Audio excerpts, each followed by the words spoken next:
Hello everyone, welcome to my YouTube channel. എല്ലാവരും സുഖമായിട്ട് happy ആയിട്ടിരിക്കുന്നു എന്ന് വിചാരിക്കുന്നു. ഇന്ന് നമുക്കൊരു ഈസി ആക്രിലിക് ടെക്സ്ചർ പെയിൻറ്റിങ് ചെയ്യാം. വളരെ മിനിമൽ പ്രോഡക്റ്റ്സേ നമ്മൾ യൂസ് ചെയ്യുന്നുള്ളൂ. യൂസ് ചെയ്യുന്ന പ്രോഡക്ട്സിൻ്റെ ലിസ്റ്റ് ഞാൻ ലെഫ്റ്റ് സൈഡിൽ മെൻഷൻ ചെയ്തിട്ടുണ്ട്. നന്നായിട്ടൊന്ന് വായിച്ച് നോക്കുക.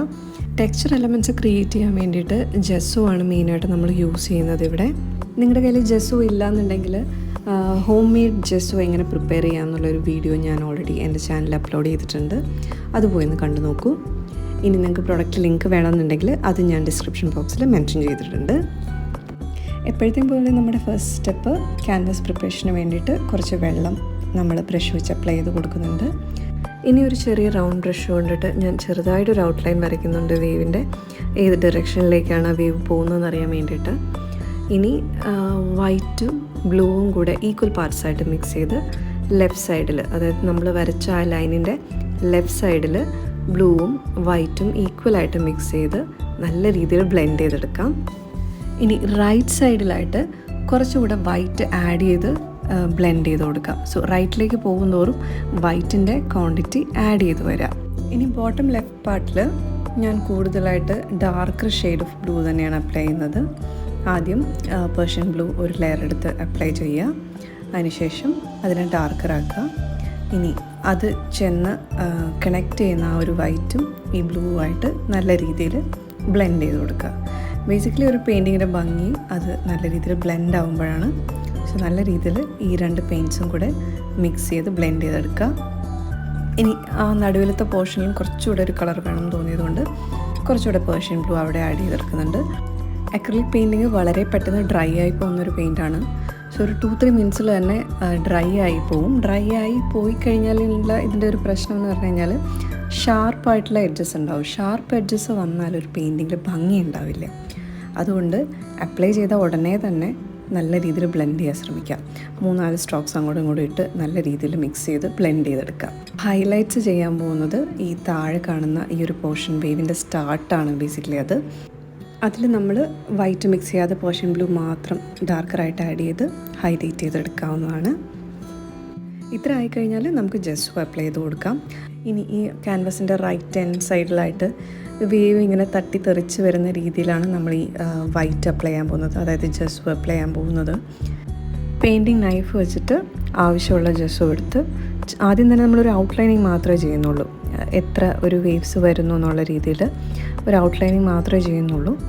അപ്പോൾ ഈ ഒരു രീതിയിൽ ജെസ്സോ എടുത്ത് സൈഡ് കൊണ്ട്, ആ പെയിൻറ്റിങ് നൈഫിൻ്റെ സൈഡ് കൊണ്ട് ചെറുതായിട്ട് അപ്ലൈ ചെയ്ത് കൊടുക്കുക. അപ്പം 1-2 ലെയറിൽ വെള്ളം ഇങ്ങനെ സ്പ്ലാഷ് ചെയ്ത് വരുന്ന രീതിയിലാണ് നമ്മൾ പെയിൻറ്റ് ചെയ്യാൻ പോകുന്നത്. അപ്പോൾ ആവശ്യത്തിന് ക്വാണ്ടിറ്റിയിൽ ജെസ്സോ എടുത്ത് ഈ ഒരു ഔട്ട്ലൈൻ നമുക്ക് ആദ്യം ഒന്ന് വരച്ച് സെറ്റാക്കി എടുക്കാം. ഏകദേശം ഏതൊക്കെ ഭാഗത്തേക്ക് നമുക്ക് ജെസ്സോ അപ്ലൈ ചെയ്ത് ടെക്സ്ചറാക്കി എടുക്കണം എന്നുള്ളൊരു ഐഡിയ ആദ്യം ഒന്ന് ക്രിയേറ്റ് ചെയ്തെടുക്കാൻ വേണ്ടിയിട്ടാണ് ഇങ്ങനെ ചെയ്യുന്നത്. ഇനി ജെസ്സോയിലേക്ക് തന്നെ കുറച്ച് പേർഷ്യൻ ബ്ലൂ കൂടെ മിക്സ് ചെയ്ത് ഒരു ലൈറ്റർ ഷെയ്ഡ് ഓഫ് ബ്ലൂ ആക്കി എടുക്കാം. എന്നിട്ട് ഈ ജെസ്സോ ആണ്, ഈ ബ്ലൂ ഷെയ്ഡുള്ള ജെസ്സോ ആണ് ഇപ്പോൾ നമ്മൾ ഇട്ട ഔട്ട്ലൈൻ്റെ മേളിലേക്ക് അപ്ലൈ ചെയ്ത് കൊടുക്കാൻ പോകുന്നത്.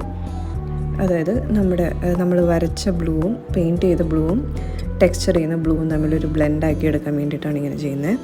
അപ്പോൾ ഇപ്പോൾ വരച്ച ആ ജെസ്സോ വൈറ്റിൻ്റെ മേലെ ചെറുതായിട്ട് ഈ ബ്ലൂ ഷെയ്ഡിലുള്ള ജെസ്സോ ആദ്യം ഒന്ന് അപ്ലൈ ചെയ്ത് കൊടുക്കാം. ഈ സെയിം ജെസ്സോ ഉണ്ടല്ലോ, നമ്മളിപ്പോൾ ബ്ലൂ ആയിട്ട് മിക്സ് ചെയ്തെടുത്ത ലൈറ്റർ ബ്ലൂ കളർ ജെസ്സോ, അത് നമ്മൾ ഈ വേവിൻ്റെ സ്റ്റാർട്ടിങ് സൈഡിലും ചെറുതായിട്ടൊന്ന് അപ്ലൈ ചെയ്ത് ചെറിയൊരു ടെക്സ്ചർ ഇങ്ങനെ ക്രിയേറ്റ് ചെയ്തെടുക്കുന്നുണ്ട്. അതിൻ്റെ കൂടെ തന്നെ ഡയറക്റ്റ് പേർഷ്യൻ ബ്ലൂ പെയിൻറ്റും പെയിൻറ്റിങ് നൈഫ് വെച്ചിട്ട് അപ്ലൈ ചെയ്ത് ചെറിയൊരു ടെക്സ്ചർ അവിടെയും ക്രിയേറ്റ് ചെയ്തെടുക്കുന്നുണ്ട്. ഇനി ഈ ടെക്സ്ചർ ഇല്ലാത്ത ബാക്കിയുള്ള സ്ഥലങ്ങളുണ്ടല്ലോ, അവിടെ ഈ പെയിൻറ്റിങ് നൈഫ് വെച്ചിട്ട് തന്നെ ലൈറ്റർ ബ്ലൂ ഷെയ്ഡിലുള്ള ജെസ്സോ ഒന്ന് എടുത്തിട്ട് ജസ്റ്റ് ഒന്ന് അപ്ലൈ ചെയ്യുക. ഇങ്ങനെ ഒരു ടെക്സ്ചർ കിട്ടാൻ വേണ്ടിയിട്ടാണ്. അപ്പോൾ മൊത്തത്തിൽ ആ ഒരു ടെക്സ്ചർ പെയിൻറ്റിങ്ങിൻ്റെ ഒരു ലുക്ക് നമുക്ക് കിട്ടും. അല്ലെങ്കിൽ ആ ഒരു സൈഡ് മാത്രം പ്ലെയിനായിട്ടും ബാക്കി എല്ലായിടത്തും ഇങ്ങനെ ഒരു റഫ് ലുക്കും വരും. അതൊന്ന് ഒഴിവാക്കാൻ വേണ്ടിയിട്ടാണ് നമ്മളിങ്ങനെ ചെയ്യുന്നത്. ഇനി എന്താ ചെയ്യേണ്ടതെന്ന് വെച്ചാൽ ജെസ്സോ കൊണ്ട് ഒരു final layer of thick texture കൂടെ ആഡ് ചെയ്ത് കൊടുക്കാം. സോ ഒരു ഫൈനൽ ലെയറായിട്ട് നമ്മൾ ഓൾറെഡി ഇട്ട ജെസ്സോയുടെ ഔട്ട്ലൈനിൽ നമ്മളിപ്പം വൈറ്റ് കൊണ്ടൊരു ഔട്ട്ലൈൻ ഇട്ടു, അതിൻ്റെ മേലെ ബ്ലൂ അപ്ലൈ ചെയ്തു. ഇനി ഒരു ലെയർ ഓഫ് ജെസ്സോ കൂടി നമ്മൾ ആഡ് ചെയ്യുന്നുണ്ട്. അതായത് ഈ വേവിൻ്റെ സ്റ്റാർട്ട് ഭാഗത്തും പിന്നെ ഓൾറെഡി നമ്മൾ ഔട്ട്ലൈൻ ചെയ്ത് വെച്ച ഭാഗത്തും നല്ല രീതിയിൽ ഒരു ലെയർ ഓഫ് ജെസ്സോ കൂടി അപ്ലൈ ചെയ്ത് ടെക്സ്ചർ നമുക്ക് റെഡിയാക്കി എടുക്കാം.